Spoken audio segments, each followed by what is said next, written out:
L'islam répond, le mort ressent-il la présence de sa famille?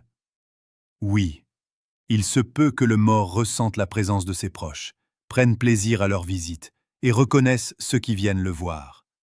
Cela a été rapporté dans plusieurs récits et propos des compagnons et savants. Il est rapporté d'Ibn Abbas, qu'Allah l'agrée.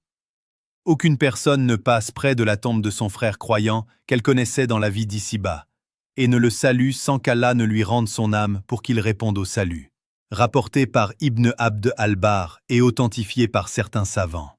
Le prophète alayhi salam ou alayhi salam a également dit « Le défunt est tourmenté par les pleurs de sa famille sur lui ». Les savants ont expliqué ce hadith en disant que le défunt peut avoir connaissance de certaines choses concernant sa famille. Le mort connaît-il leurs nouvelles? Il n'y a pas de texte clair qui prouve qu'il connaît tous les événements du monde des vivants. Mais certains savants ont affirmé que le défunt pouvait être informé des nouvelles de ses proches par d'autres morts récemment arrivés. L'imam Ibn al-Qayyim a dit, dans son livre Arou, « Les âmes se rencontrent, elles peuvent poser des questions sur les vivants et s'informer entre elles. Résumé important, le défunt peut ressentir la visite de ses proches et répondre à leur salut par la permission d'Allah.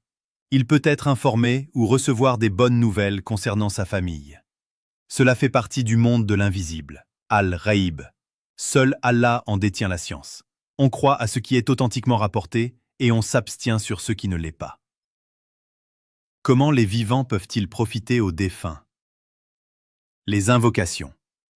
Le meilleur don pour le mort, comme l'a dit le prophète alayhi salam ou alayhi salam. Quand le fils d'Adam meurt, ses œuvres cessent sauf 3, dont un enfant pieux qui prie pour lui. La sadaka continue, aumône durable.